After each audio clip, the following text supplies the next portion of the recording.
It can't all be winners. But I picked a winner. When did you do that? I assume you're trying to lead me into a segue.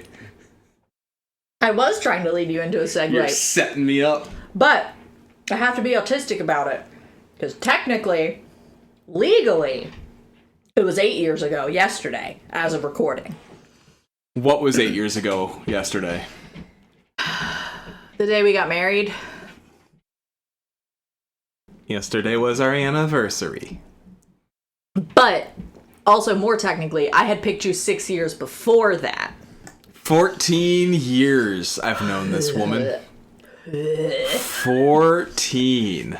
You know what was going on 14 years ago? What? Barack Obama was president the first time.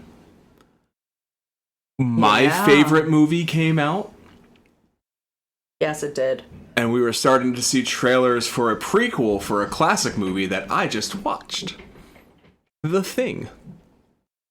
That was around then, wasn't it? I also started to roll into that because I was like, we're about to talk about The Thing for 2 hours. No, we're fucking not.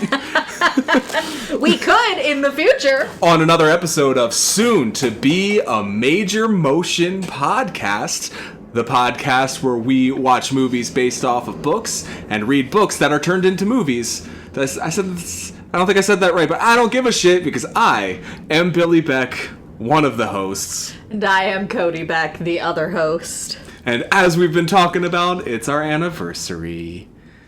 8 years since our wedding day. I want to say it feels like yesterday, but nah, 8 years feels about right. There's been some events that have happened. Just, a Trump presidency and a pandemic. Personal tragedies. Yeah. Canceled Community. I think that might have been before we got married. I believe it was. It was after we were engaged, though, I think. Yeah, we were living in this apartment. Because I remember watching the last season here. Anyway, we're not talking about Community or Scott Pilgrim or The Thing. What we talked about last week, though, Titus. Yeah. So last week, when we were talking about Titus, we asked our lovely listeners, all 14 of you, to send us in examples of plays you've either seen or could imagine seeing that take place just in the wrong time. And we got 2 from Mark. Of course. 1, he saw a production of Equus set in the, quote, present day, but there wasn't anything modern about it. The most modern thing was a payphone. And, outdated social pop culture references. Oh, that's always the worst when you do stuff present day. It's like, we're going to set it in modern day using a script that was written for this 17 years ago. Ooh. What are we doing? Like Hamlet 2000. Yeah, that just dates itself immediately. And the other one, he says he has a script for 12 Angry Men set in the present day. But the guy who's missing a Dodgers game is missing a Broadway play instead, which just affects the class and, standing of that character, and the point of that play is class and race and how that affects prejudice and that sort of thing. It also changes the location, doesn't it? New York? If he's missing a Dodgers game in the movie... The Dodgers weren't in LA yet. Okay, but what if you did it the other way? What if he was still missing a Dodgers game, but it was... He's missing a Mets game? No, you switch it from New York to LA. You'd play off different local stereotypes for sure. Yeah. That might be a better way to do that. If you're gonna modern day 12 Angry Men. I think we had also... This is kind of cheating because it's a movie, but it's based on a play, so fuck it. When we saw West Side Story, the original... the 60s one? Yeah, the 60s one. Sure, 60s, yeah. We talked about modernizing it, And what we thought would be an interesting way to modernize it is you make more of the characters, openly queer. Mm-hmm. And I believe we also talked about mixing up the ethnicities. So it's more mixed race and I think we said mixed race and black instead of like... Just Puerto Ricans and Polish? Yeah. Yeah. It's been a while since we had that conversation. It's been like... Like Spielberg made his whole movie since we had that conversation. Yeah. I don't remember. Speaking of things I don't remember, what are we talking about this week? This week, we are talking about Lillian Hellman's The Little Foxes, which is a 1939 play. And I'm going to let you lead with this, because your exposure to it ties into my exposure to it. So how did you learn? In Soviet Russia is our exposure. So Lillian Hellman's Little Foxes, made into a film in 1941, it's a pretty classic American play. You know, it takes place in the South post-Civil War. Is that Reconstruction era? Yeah. It's very, Little Foxes is even, like, post-Reconstruction. Or, like, later Reconstruction, because the first one is... Yeah, well... Sorry. So, Little Foxes is like... That and Children's Hour are the plays you think of when you think of Lillian Hellman, right? Yeah. Little Foxes, this film, nominated for multiple Oscars. We'll talk about that a little bit later. Great performances in it. Bette Davis is in it. Lillian followed up her success with that play the way that current Hollywood still follows up success. See, some things never change. She followed it up with a prequel called Another Part of the Forest. Now, if you fast forward about 70 years from then, yeah, a small liberal arts college in rural Pennsylvania decides to put on a production of Lillian Hellman's Another Part of the Forest. And a senior at that college named Mr. Billy Beck decides, this is my last shot to star in a play here before I graduate. I will audition for this play. I can fake a Southern accent. Let me rephrase that. I could fake a Southern accent. Went in and auditioned and was cast as Benjamin Hubbard, which is the lead role, or one of two lead roles in this play. Talk about why you were cast as Ben Hubbard, or do we not want to... So the central conflict of Another Part of the Forest is between Benjamin Hubbard and his father, whose name is escaping me. And I had my own interpersonal conflict with another gentleman at the school who will remain nameless. And at the audition, after I performed my first scene to another actor who I would describe that audition as performing with a brick wall, I must have done enough that they put me with this other gentleman. Me as Ben, him as the father. And as Codie puts it, because she watched us, I don't remember this. You remember this part. Because we were auditioning at the same time. All of us had been sent out to practice our sides. One by one, everyone else that was running sides went quiet listening to these two read their sides. So first time we're seeing these lines. Mm-hmm. And we're already grabbing attention in a room. So we were both cast in those roles. Actually, Mark, friend of the pod, was cast in this play in a minor role.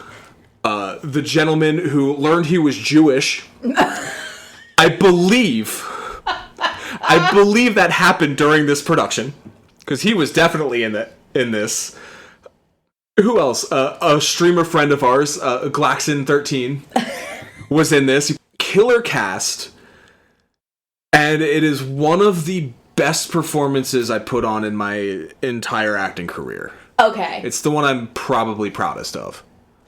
I'm going to call you out a little bit here. Why? What performance was better? No. You talked about how well all the boys performed, and you left out the powerhouses. Well, I don't think our audience is going to know, like, a teacher in New Jersey. like, at least they can look up Glax. No, but like... And we talk about Mark all the time. And we've mentioned other people. I'm just saying, you could have at least been like, the girls were good too. Because that is a great fucking role. And she is very important in the second one. Almost all of the girls were good too. There's the one who was cast instead of you. Yeah. How did that turn out? No, okay, to be fair, that was just my suspicion based on something that happened later. Which was? The same director? The same director did not cast her for a much larger role in a different production and cast me.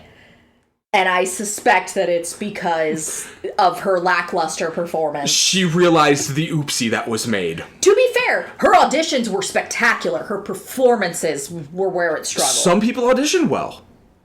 And unfortunately, those are the people I went up against my entire career in Hollywood. Because I'm not the best auditioner. My best work comes with repetition. And I don't know why I thought, film will work for me.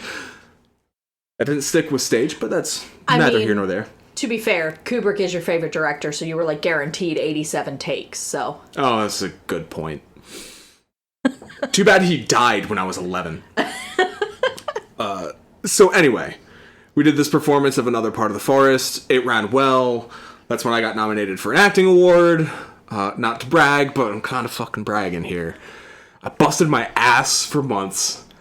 And if you ask me anything about that play now, I will say I have no idea. Because the cast party, as a bit, because the character, as we'll discuss, is very greedy, I went to the cast party with a fifth of Goldschlager. And I left the cast party without the fifth of Goldschlager. Well, still technically with, but not in the bottle anymore. It was in a larger, drunker bottle. And I don't remember shit about that play. Yeah, there were a couple things where I was like, oh, this is a cool illusion, and you were like, what? With Another Part of the Forest, as we were in this play for 3 months, whatever it was, we do our research, and we learn about the Little Foxes. And until fucking Tuesday, I thought I watched the Little Foxes in college.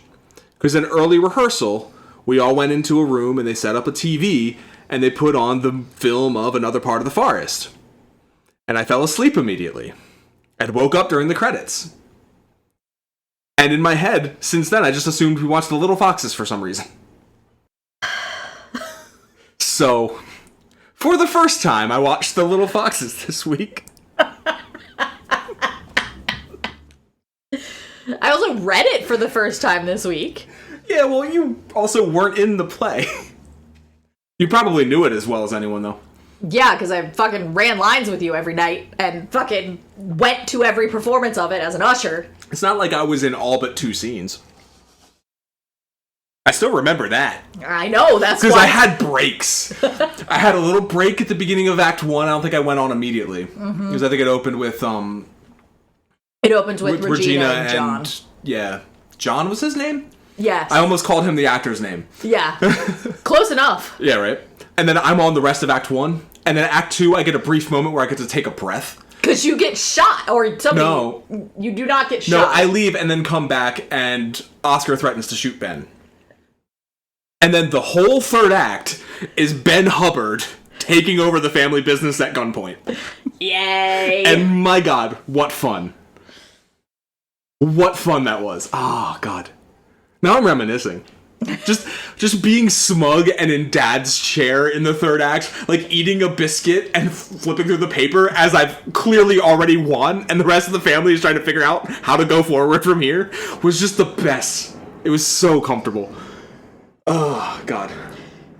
It's fascinating how all of that is echoed in Little Foxes. Well, technically, all of Little Foxes is echoed in Another Part of the Forest. Yeah. But Little Foxes is what we're actually here to talk about. And so we can start talking about it. Let's watch a trailer. Time? Let's watch a trailer. Samuel Goldwyn presents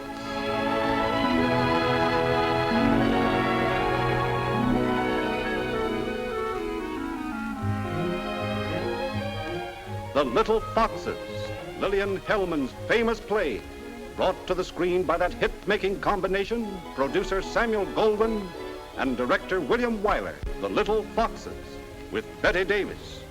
Alexandra is not getting married tomorrow, but she is going to Baltimore tomorrow. So let's talk about that. Herbert Marshall. I don't know how much more time there is left to me. Teresa Wright. Mama, don't! Dan Duryea. What I could do in a place like Baltimore. I can guess the kind of things you could do. Oh, no, you couldn't. Richard Carlson. I'm going to the depot to see you all. Oh, no, you don't. You ain't dressed. That's right. Patricia Collins. Love you, I'll always. Well, don't stop me, because in 20 years you'll just be like me. They'll do all the same things to you.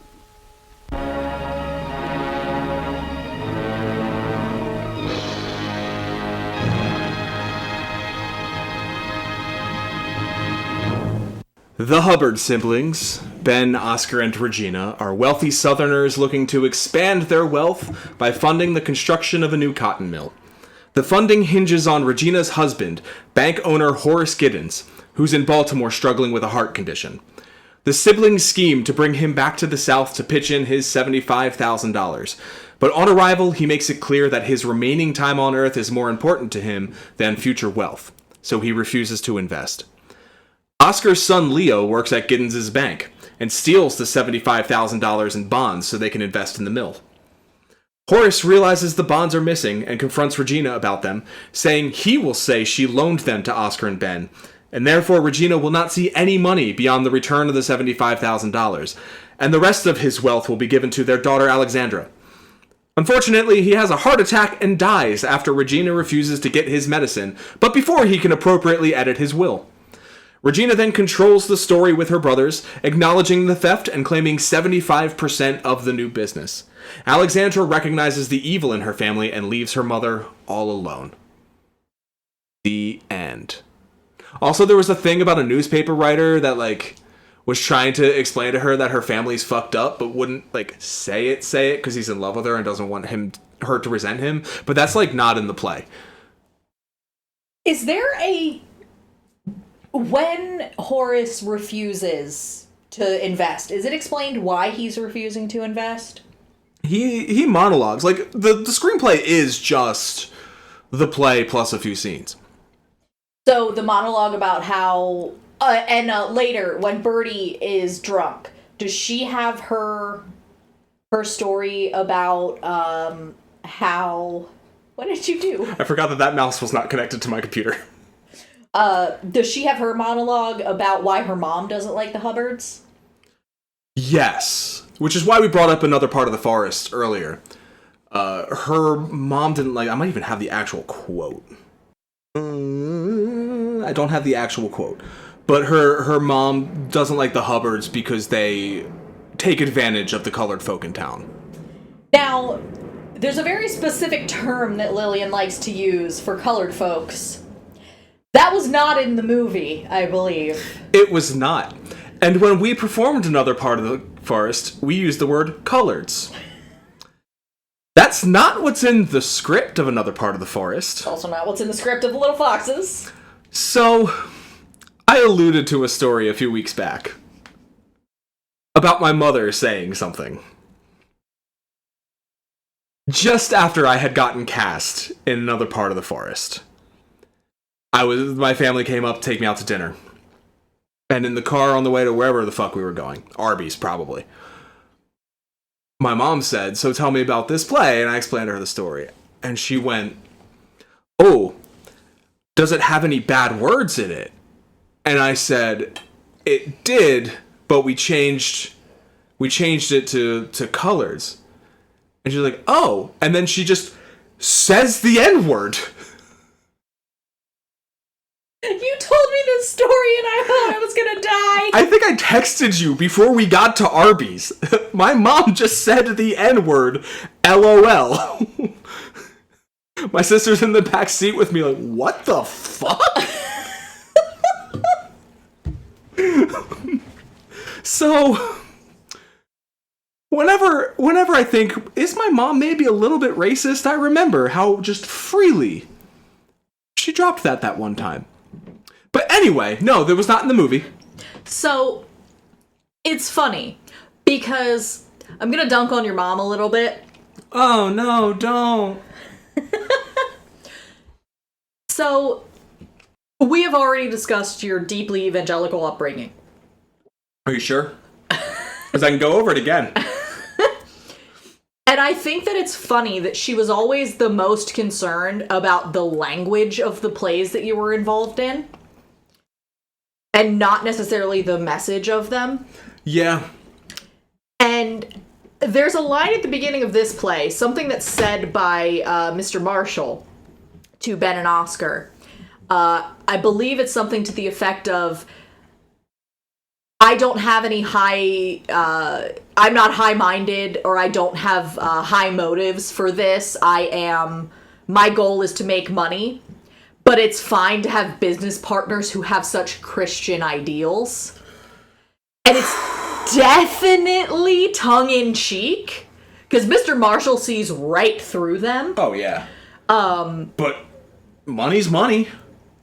And that's like, that I feel like just really encapsulates it. And later in the play, Ben in his...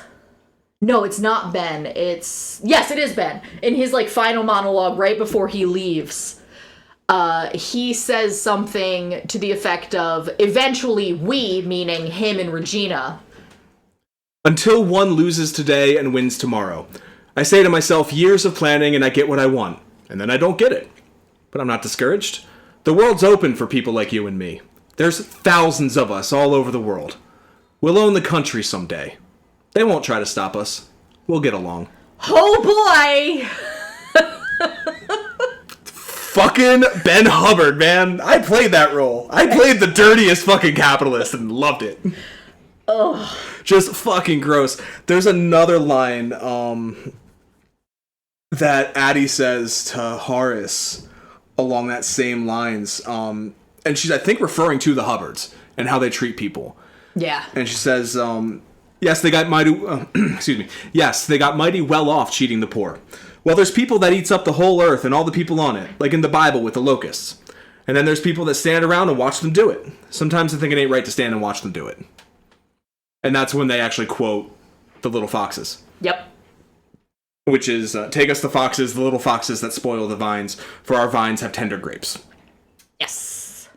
Another thing, another quote that I want to pull into is when Horace discovers the theft, he says something to Regina, like an offhand, when he's explaining to her, yes, this fine upstanding young man, your nephew, that you were willing to marry your daughter to. That's not fair. Regina is not willing to, at any point. You're right. Marry. She's willing to say, to get Oscar to shut up. Oscar's the fucking worst. They spend the entire play trying to get Oscar to shut up. I like how they're split about it, just like my actual family was when my cousins got married. I was Team Regina on that one. Oh no, I was Team... Yeah, you were Team Regina. No, because I wasn't willing to say it's okay. Well, that's the other thing, too, is, like, Ben and Regina are fascinating, because they are literally the same character, except Ben's ambition is allowed and Regina's is not. Yeah, it's... They have the same ambition, they just have different tactics as to how they want to go about it. Ben isn't afraid of using, like, brute force, essentially. Yeah, and Regina isn't... Because it worked for Ben. Yeah. It's how he gained control of the family company. It's how he arranged the marriage between Oscar and Bertie that led to the Hubbards acquiring Bertie's plantation. Yes. Like... But yeah, they are willing to speak out of both sides of their mouth, in that they are willing to promise things to different people. Like, it is very clear from that opening scene where they're, like, whining and dining the Mr. Marshall, the business owner, that's going to be splitting the investment with them. So they are Regina, it is very strongly implied, is going to fuck that man when she goes to Chicago. Oh, absolutely.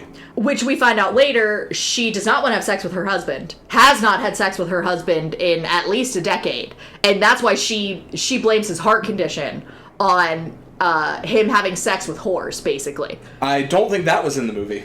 Oh, do they not have that extended confrontation? I don't think they do. I don't remember it.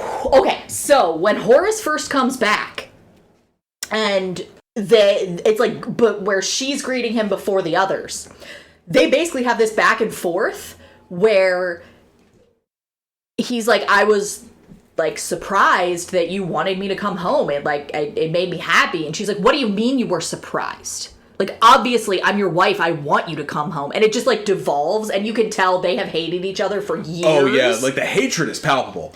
Betty Davis knows how to act hateful? Yes. She's... Spiteful? You can tell when she hates someone on screen. She's very good at hating on screen. And it even gets to the point where, like, they're low-key yelling at each other. And then finally, they both keep trying to do the thing where they're like, no, we're not going to fight. We're going to be friends. It's going to be fine. And then there's a point finally where Horace is like, did you ever love me? And she's like, no, I've always held you in contempt. And he's like, I think I did love you at first. And then it talks about how, like, she would lay in bed praying he didn't try to have sex with her. Ooh. Which clearly it's not the fact that she didn't want to have sex because she was sexually active as a teenager in Apocrypha, and she clearly is interested in sex with other men. It's him specifically. Yeah. And it's basically that she tells him she hates him, or she started hating him after Alexandra was born because she lied to him and said the doctor said they couldn't have sex, and he didn't fight her on that. Like, he was like, okay, cool. And she says, oh, did the doctors think that maybe your bad heart was caused because of all of your other women? And that's another thing. She might have said that, actually. That's another thing that runs through the thread of this play is other women, which is fascinating. Again, especially because of what you see in Another Part of the Forest, if you have the context of both. Mm-hmm. It was interesting going back to this universe 15 years later. Because Oscar, the can-can dancer in Another Part of the Forest, he has his can-can dancer, his other woman, who is also from Mobile. Yep. And then you turn around and... Oh, that was the part you were supposed to play. That was the part I auditioned for. No, I said it right. So, in Little Foxes... his son has a girl in Mobile, and he's the one telling him, no, you gotta cut it off with her. Yep. We never see her, unlike in Another Part of the Forest. But it's interesting how the thread of, like, virtue and vice is kind of mixed in all these characters, and it's fascinating that I feel like they cut out some of the vice from Horace's character to make him more palatable for the screen. Yeah, they needed a character, because everyone is so fucking despicable. The only one that's not is Alexandra. Like, they legitimately added the character of David because the only redeemable male in the play was Horace, and he dies. They needed someone good to survive the movie. I believe the character of David, they pulled that from some of Addie's speeches and some of Bertie. Because what they explain is basically, and also some of, I mentioned this earlier, but Horace, does he call out Oscar and Ben for more specifically Ben? Because everyone correctly identifies Oscar as a lackey, even Regina. Yeah, because his shares are the one that are going to get taken away. Yeah, to entice Horace to invest more. Even though Ben is fully willing to advise in the theft of the bonds, he makes sure that he doesn't know anything about it. Like, what was the line? Oscar confronts him, and he's like, Ben, he knows that we took the bonds, and Ben is like, yeah, you and Leo are gonna go to jail for this. Like, he's immediately willing to sell them out. Yeah. Leo keeps Ben Hubbard, man. Leo keeps trying to give him information, and Oscar is at least smart enough or has worked with Ben long enough to know, like, no, He doesn't need to know. We don't need to know. You have a friend who is lending you this money. And Leo keeps trying to be like, it's Uncle Horace. No, shut up, you fucking idiot. Yep. You fool. Oscar is always the weakest person in the scene, except if he's in a scene with Leo. Leo is the only one that he can dominate, besides Birdie, but that's a separate position. Yeah. That's we'll also talk about Birdie in a minute. Yeah. That's also why he dominates Birdie, is because he has no power and he knows it. Even Regina recognizes that without putting money in, she still has more power than Oscar. That's why Ben is willing to give her the shares. Yeah. And I think even Oscar knows, like, he's really just there for the money. Mm-hmm. But Birdie's an interesting character because I remember doing scenes with Birdie. And that's how I know I was a good performer. Because I was just so, nah, you're marrying my brother on set, and I had a crush on that girl for fucking 4 years. But, nailed that performance. I probably didn't nail that performance. The thing is... But no, like, in another part of the forest, Birdie is in love with Ben. I don't think that it's that she's in love with Ben. It's that Ben treats her with the respect that she is due for her station, even though her family's poor. Mm-hmm. And it's because he's being a manipulative asshole. Yeah, because he's using her. Yes. Yeah. And then as soon as he has what he wants from her, she ceases to exist. I don't think he ever actually speaks to her in this play. I think he speaks around her. Doesn't he have the line that's 4 conversations is 3 too many? But he's not he's only ever talking to Regina. He never talks to Birdie. I think he says that to Birdie in the movie. He does not. He says it to Oscar. In the movie? Because he's yelling at Oscar. Were you watching at that part? Yeah. Oh, okay. He's yelling at Oscar and he says, I am waiting for you and Birdie to finish. But he never even looks at her. What a bastard. Well, part of that is, too, when Horace is denying them the funds, one of the things he says is, how are you getting him to come down here? How are you getting Mr. Marshall to come down here? Because that's a pretty sweet deal for you guys. And Ben is like, oh, well, we promised him free power, which we're getting cheap from the governor. He actually says something to the effect of, like, the governor should set his prices higher, at least for morale. Yeah. Yeah, he's like buying it directly from the governor. And somebody even brings up, is it the governor's to sell? And then the wages. Yeah, he says $8 a week, which I didn't check what inflation was, but he's like, there's plenty of men that would be happy to work for $3 silver. Yeah, because it would be $8 a week in Chicago. No, $8 is what he's paying down here. Because then Horace says, oh, and then when you set them to infighting, you'll be able to drive it even lower. Oh, okay. I might have misheard that then. And strike breaking, what's a strike? We don't have any... Just call in the Pinkertons with their guns! We don't have any high-minded ideals down here. Yeah. Lillian Hellman hated the South, huh? I think she loved and hated it, which is, like, accurate. Mm-hmm. I'd also say, like... Lillian Hellman and Tennessee Williams were writing about the same South. Mm-hmm. She really feels like a woman's perspective on the same type of plays that he was writing. Yeah. Like, I feel like going on an anti-capitalist rant, but I would just end up doing a monologue from this movie. Like, it's just the most evil... Like, when I played Ben Hubbard, was there anything in the script that lent anything to his sexuality? No, and I don't think there's anything in this script that does either. Except for the fact that he says, I will not marry. Yeah. He makes it a point to say that he's never married. And I knew that going in, playing the younger version of him in another part of the forest. So I actually made the decision in my head, it didn't affect the performance, but I made the decision in my head that Ben Hubbard is gay. Mm-hmm. And that's why he never marries. Because he never shows any sexual attraction to a female. The only thing that gets him going is money. That's, like, the capitalist ideal, you know? I also think that it's just... He sees marriage as a tool, and I think if he could have gotten something Like, if it wouldn't have worked with Oscar and he had to marry Birdie, he absolutely would have. It would have been totally fine. They never would have had sex. Exactly. She probably wouldn't grow up to be an alcoholic. I mean, she might, but it would be more like the alcoholism in, It would be a more free alcoholism and not a, in my room when everyone says I have a headache alcoholism. Yes. Yeah, it would be more like Maggie the Cat's alcoholism. It would be more like me now and not me in college when I was home for the summer. Oh, too dark? Since we're already talking about another part of the forest, there's a lot of allusions to the end of that play. Well, are they really illusions, or are they events that they're referring to that are fleshed out in another part of the forest? You gotta remember which was written first. Yes.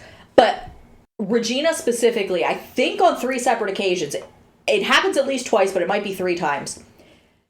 She says something about her dad, and she calls him Daddy, which is both a creepy thing and also which is textually supported creepy, and also Yeah! Yeah. I forgot about that! Yeah. Oh, that'll be in our episode on another part of the forest in 2 years. And also just a southern thing. She says that her dad didn't leave her any of the family money. He died and left it just to Ben and Oscar. And at the end of the play... I think it was mostly just Ben. At the end of the play, she kind of laughs at Ben and she's like, Daddy should have left me his money. And Ben's like, yeah, he probably should have. But he didn't have any money to leave at that point. Yeah. Because it was already, even though it wasn't officially in Ben's hands, it was already in Ben's hands. Yeah, because it was all in, like, the company and stuff like that. Yeah, and it's that, like, shift. Yeah. He didn't know... Why are we talking about another part of the forest? We're supposed to be talking about little foxes. Yes. But yeah, at the end of this, that scene is mirrored. Well, it felt like that to us because we were first introduced to the other. Yeah, it's that power imbalance again. It's that, like, well, you win some, you lose some... That speech I read earlier. Yeah, and it's also interesting that Ben just, like, gives up graciously because he knows...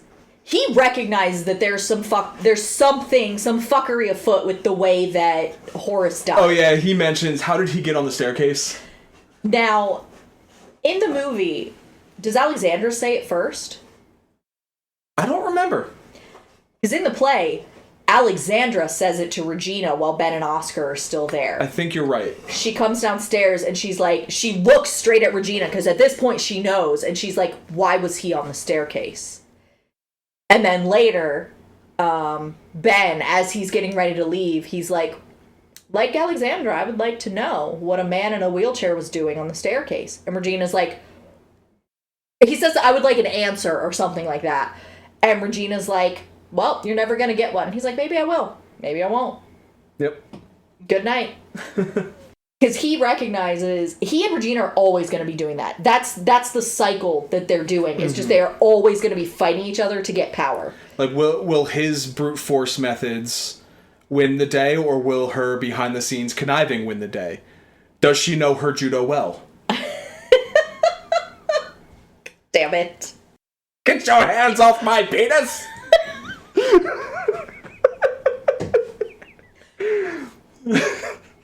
She also says at the beginning of the play, imagine all that money and you're still lonely.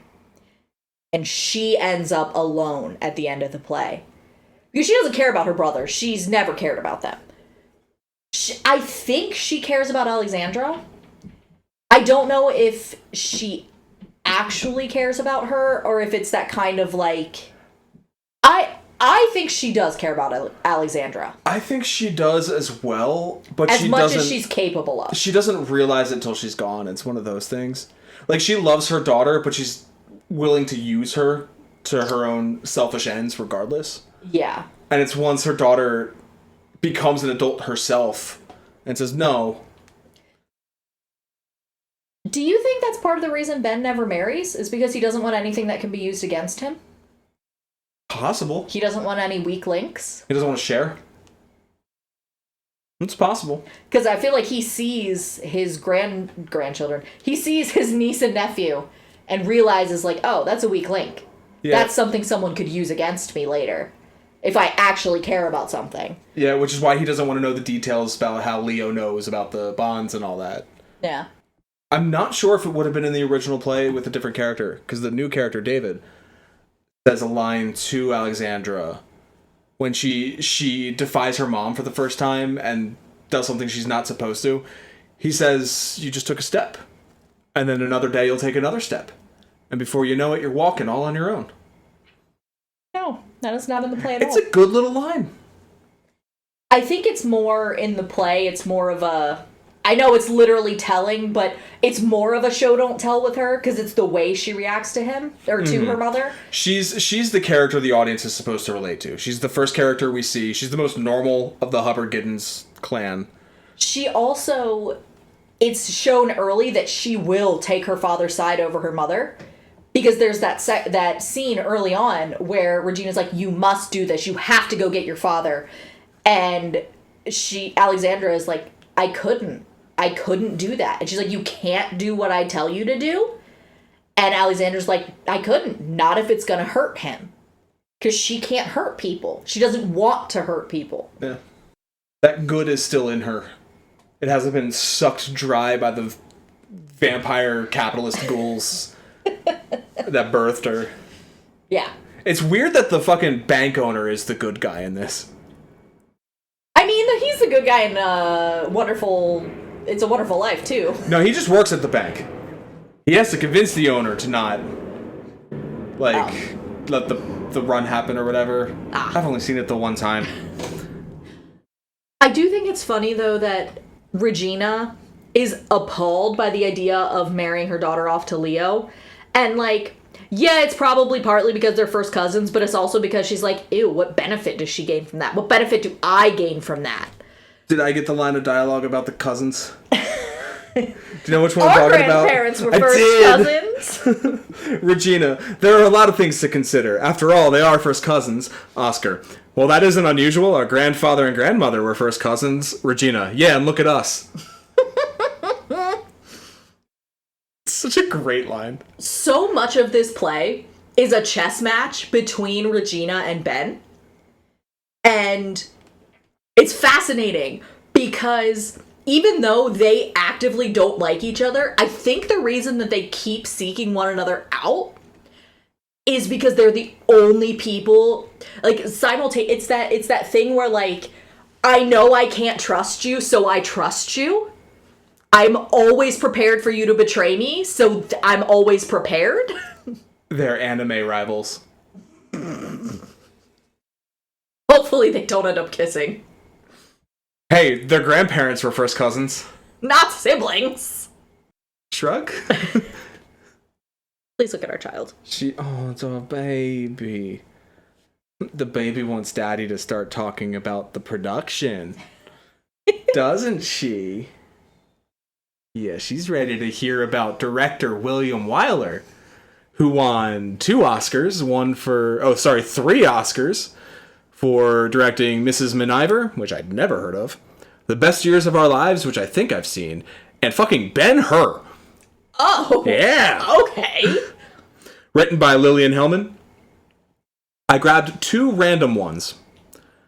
These 3, which is a film that she did the screenplay for, based on The Children's Hour. That tracks. And I know I grabbed this one for a reason. It's called The Chase, and I think it's based off someone else's play, and it's about a prison escape.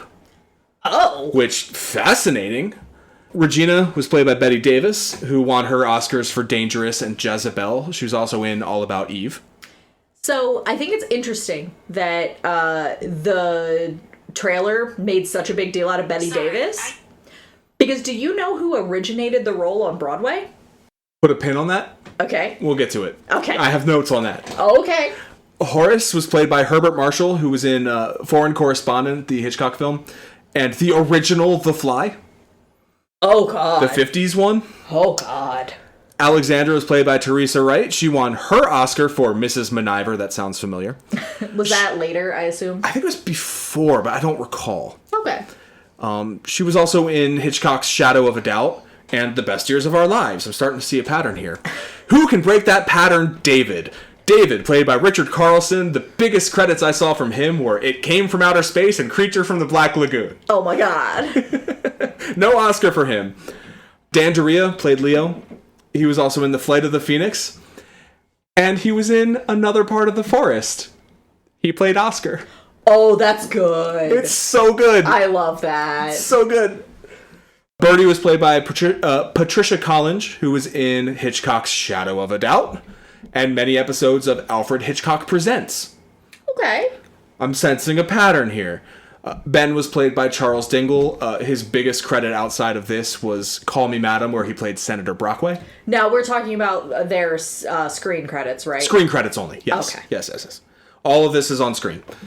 And then Oscar was played by Carl Benton Reed, who did a lot of TV like Gunsmoke, Bonanza, and the Alfred Hitchcock Hour. Huh. I wonder if Hitchcock liked this movie. I wonder. Or if they were just in the same studio. I mean, I think they were at the same studio, actually. This does kind of feel like a movie Hitchcock would like, though. Oh, yeah. It's kind of up his alley. All the talking. Yeah. And, like, the multiple meanings. Somebody dies on the stairs. Oh, yeah. That's a Hitchcock fucking move. I should have done more research on that, actually. But alas. So you were saying who originated the role of Regina Giddens. Yes. Would you like to say who it was? Yes. It was Tallulah Bankhead. She was the only one of the siblings that was and Leo that was changed from the Broadway to the movie. Yep. Do you know why? I did not look into that, no. So producer Samuel Goldwyn, if you didn't know he was producing it, you didn't watch the movie or listen to the trailer, because his name's on there multiple times. He agreed with William Wyler, who worked with Bette Davis previously. He directed her Oscar for Jezebel. He agreed to swap out Tallulah for Bette Davis because none of Bankhead's films made bank. Wow. All box office flops. And you know what? Her performance is great. Also, do you know roughly how old these characters are supposed to be? Not a fucking clue. In my head, they're in their 60s. They're probably my age. Regina is 40. She has like a 20-year-old daughter. 17. Alexandra's specifically 17. Why specifically? That's a little gross. Because Lillian. she says she's 17 as an excuse for her not being old enough to get married. Or that's right. Addie says that. That's right. And also because Addie is saying that, like, she's too young to go off traveling by herself. Horace is 45 and has heart problems bad enough to die of them. To be fair, this was the early 1900s. This was pre-aspirin. Like, and I think Bayer came up with aspirin in 1904. At least that's when they founded their football team. So, nope, I'm not gonna bite. you don't want to talk about Bayer Leverkusen? He also says something about drinking 12 cups of coffee a day. So, oh yeah, when he comes home, they're like, yeah, the doctor said no coffee, and he's like, no. Yeah, Bayer Leverkusen, founded in 1904 by employees of the pharmaceutical company Bayer. Of course. Because the tism let that one stick in my brain forever. And I believe Oscar is younger than Regina, so I think he's like, or is Regina the young? I can't remember. I thought Regina was No, Regina might be the middle child. I think Oscar's the baby. Yeah, I think Oscar is the baby. Yeah, so he's probably in his late 30s, and Ben's like in his mid-40s. Yeah. Because Leo, I think, is like 20. But yeah. All those actors that we're talking about, by the way, Charles Dingle, Carl Benton Reed, Dan Daria, and Patricia Collins, so that's Ben, Oscar, Birdie, and Leo, were in the original production. Yeah. But as we said, Tallulah Bankhead was not. This leads to some things. Sorry, I don't mean to cut you off, but you know how there was that one method director where he kept Edmund was kept separate from the other children? Yes. That very much feels like that would have happened with Regina and Bette Davis here. I mean, Like, I didn't find anything specific about that. I don't think it was not necessarily intentionally, but absolutely. If you're used to working with someone and they suddenly get switched for a different person. Oh yeah, you use that in your performance for sure. Oh yeah. I mean, Lord knows I did. So, Bette Davis at the time was not under contract with Samuel Goldwyn. She was under contract with Warner. This is the studio system. Your contracts were for a while. They had to be bought out. It's just like football. Or soccer, if you're American. So Goldwyn got her for $385,000. She was only on $3,000 a week. Which, I mean, I would love to be making $3,000 a week now. But compared to her buyout clause... Why am I using football terms? Because that's what I know. When she found out, she successfully lobbied for a share of that. $385. Good for you, Betty. Yeah, good for her. This wasn't necessarily a good thing, though. Because Wyler, the director, wanted Betty Davis to go to a performance of another part of the forest, of the Little Foxes, to get a feel for it. And as soon as she did, she knew that she couldn't do what Tallulah Bankhead did. They played the characters completely differently. You have to. Bankhead played her as a victim, forced to fight for her survival due to the contempt with which her brothers treated her. Ugh, that's a terrible reading of that character. And Davis played her as cold, conniving, calculating. And the makeup artist insisted she wore essentially a death mask of makeup. I did notice that her makeup was very heavy, but I just assumed that was a character choice and she didn't want to look as old as she is. I didn't notice it at all. But I also didn't notice the wig in Double Indemnity, which was purposefully terrible. See, I noticed the makeup because it was clear that the makeup artist was imitating Alexandra's makeup with it. Which is like a very like youthful thing. And her face looked like visibly she was different than Birdie, which I also understand is like production choice.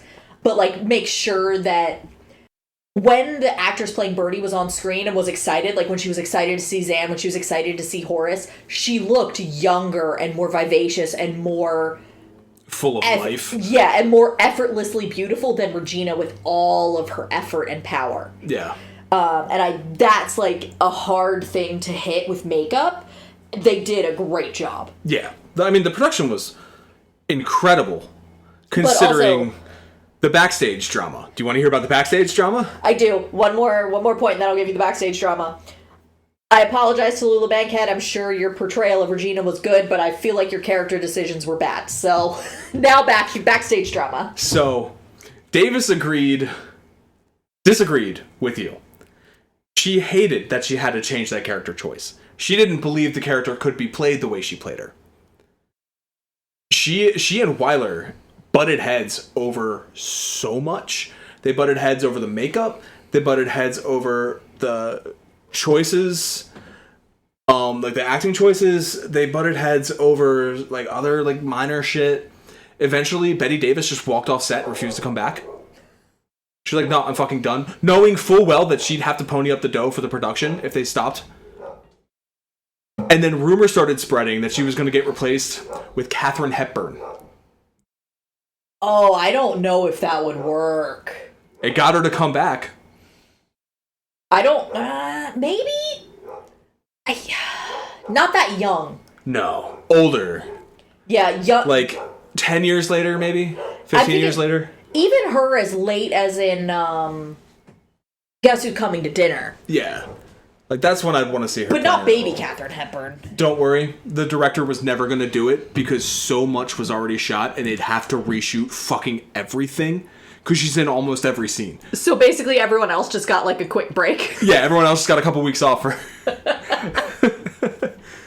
All of that aside, it was, at the time, the all-time attendance record for an opening night for a film.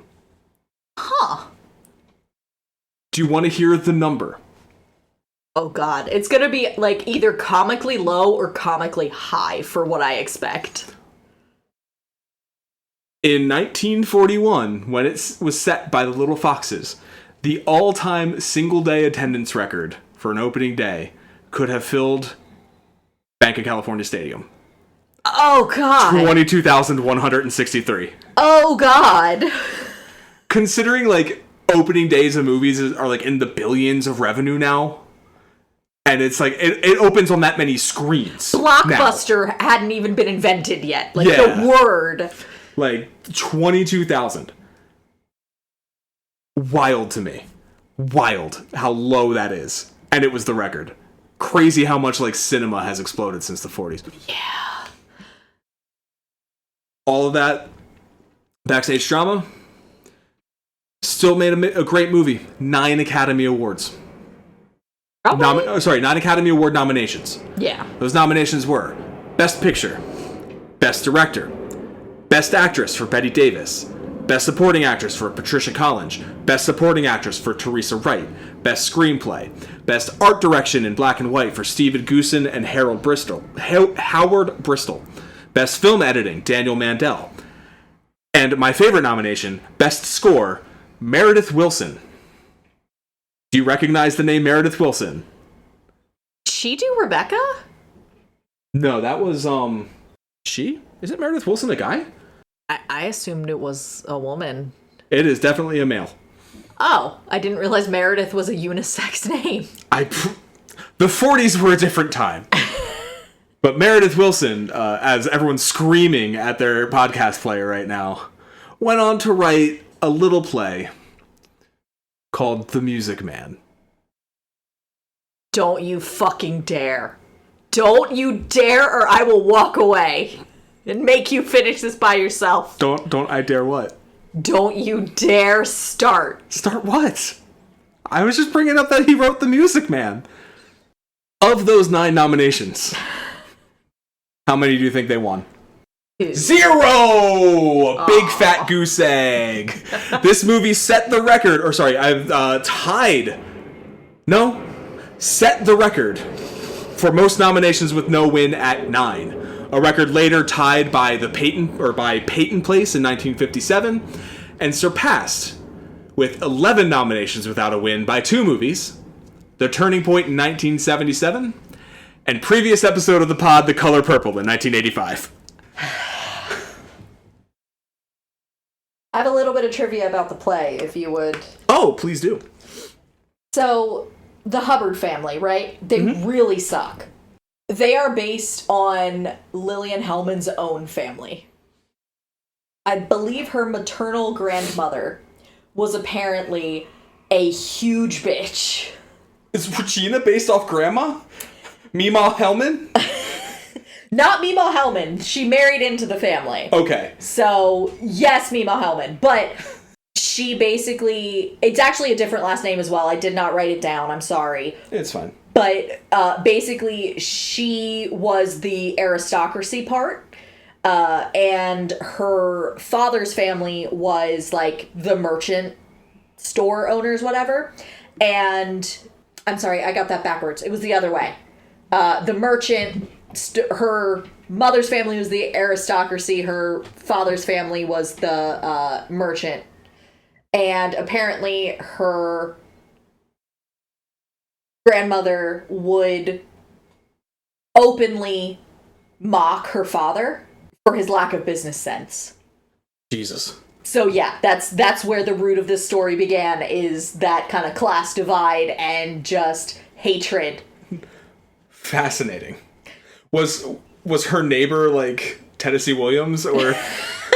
No, it's not like Truman Capote and fucking Harper Lee.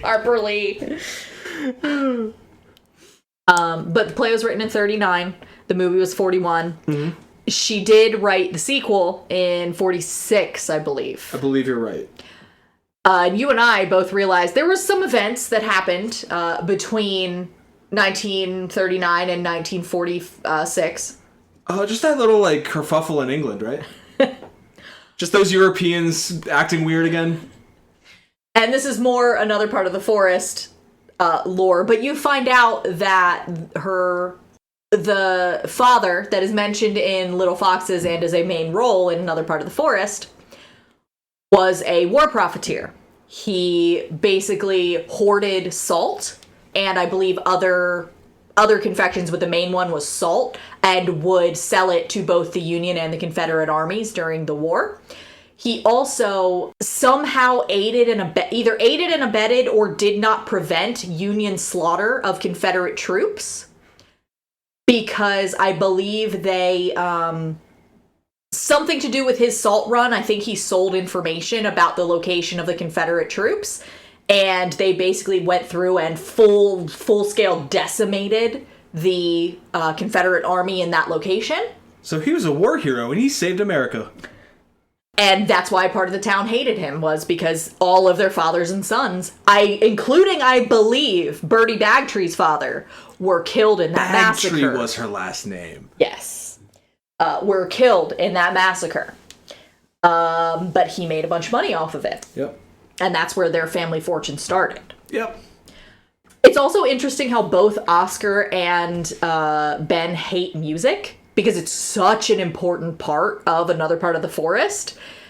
And you can see their distaste for it in the play. Like, literally, there's a point where Mr. Marshall is paying more attention to Bertie and Alexandra playing the piano. And Ben keeps trying to jump in and be like, so about this business deal. Yes. And there's a very funny line that Bertie has where she says that Oscar told her he didn't like when she played music because he was just waiting for the next note to play. And Alexandra laughs, and Bertie's like, no, he meant it. Oh, what a dick. Oh, I was gonna say, the characterization of Mr. Hubbard, I can't remember his name, the father. I can't either. It's interesting how she kind of, like, plays it off in Little Foxes, probably because she hadn't, written Another Part of the Forest yet. But it's just kind of like, oh yeah, he made his money cheating people, but then she specifies how he cheated people and how he's hated, and it's just interesting that came out post, the most devastating war the world had ever seen at that point. Yes. Fun, huh? Why would we hate a war profiteer? Who could come up with a reason? I'm sure Herbert Marshall would hate war profiteers. He played Horace Giddens. He lost a leg in World War I. Oh, he was legit in a wheelchair. He was legit in a wheelchair. Okay. They had to swap him out for a stuntman for his crawl up the stairs because he didn't have a leg. That's wild. Yeah. No idea. Could not tell. That's so cool. Yeah. I've got some other little fun bits. The play had 3 major revivals. In the role of Regina, they included in 1967 Anne Bancroft. In 1981, Elizabeth Taylor. And in 1997, Stockard Channing. Like, killer's row of actresses that could murder that role. Oh, yeah. RKO, to make some money back, actually shipped this on a double bill with Citizen Kane.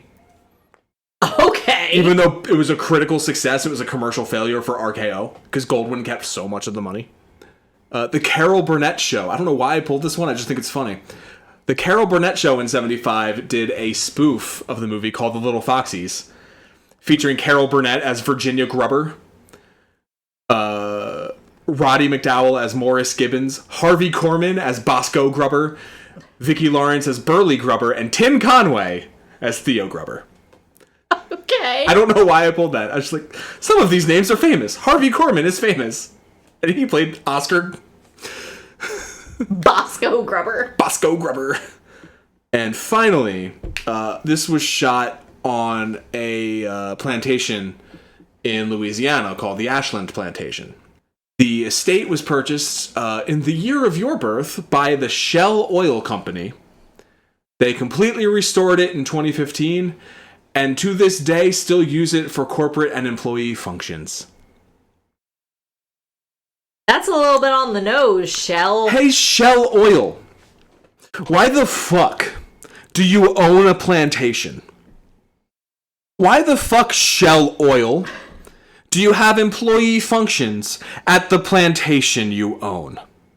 Why the fuck, company that is burning the planet alive, Shell Oil, are you romanticizing slavery? Shell Oil. You know why. Shell Oil, what the fuck?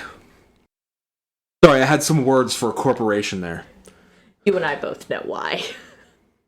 Honestly, I thought you were going to say that's where Ryan Reynolds and Blake Lively got married, so. Fucking maybe. Does Ryan Reynolds know anyone at Shell? Maybe. Through his ties at Mint Mobile? Or Wrexham. Wrexham was later. So anything you got?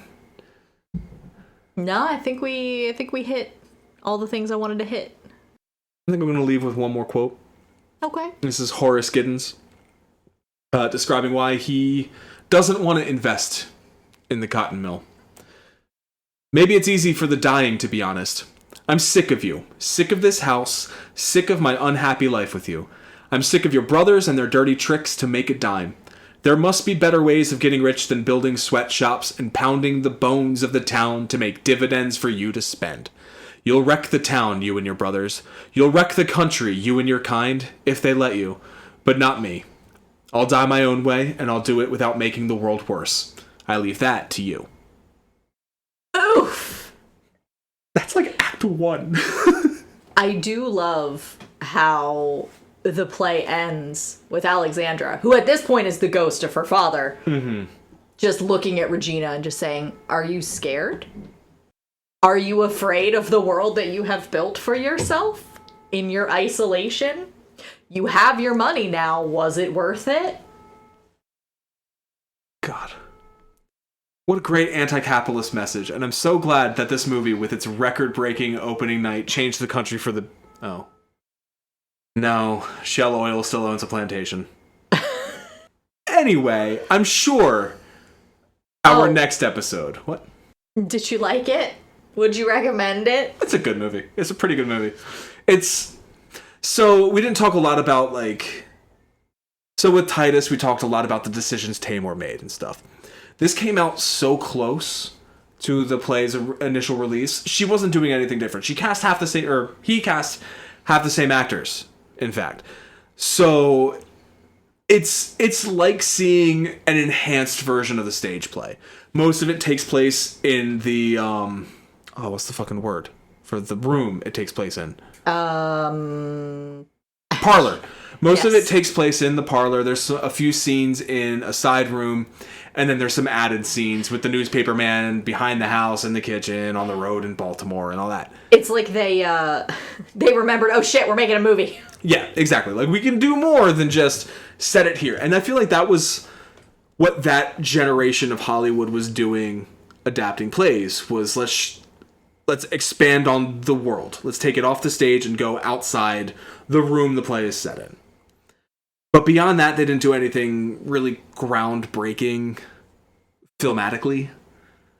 Just killer performances, a killer script. Like, Lillian Hellman knows how to fucking write dialogue. That means something.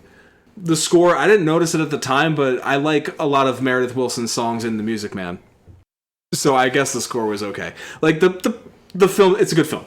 It's not going to change the world, unfortunately, but it's a pretty good movie. Did you like the play? I did like the play. I like Another Part of the Forest. I like The Little Foxes. I enjoy Lillian Hellman's writing. It is depressing.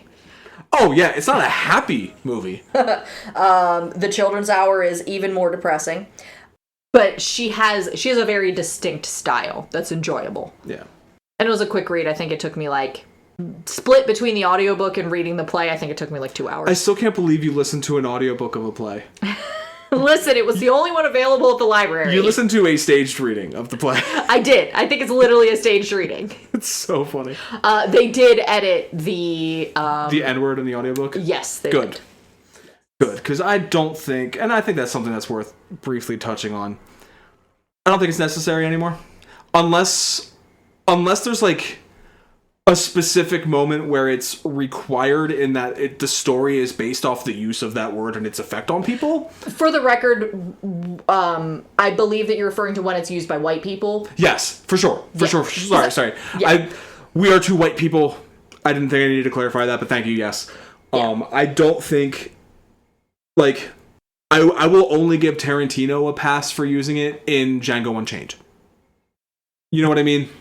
Even then, but it kind of considering the story he's telling there, it makes sense for that word to be present in Another Part of the Forest, in The Little Foxes. Sorry, Mom.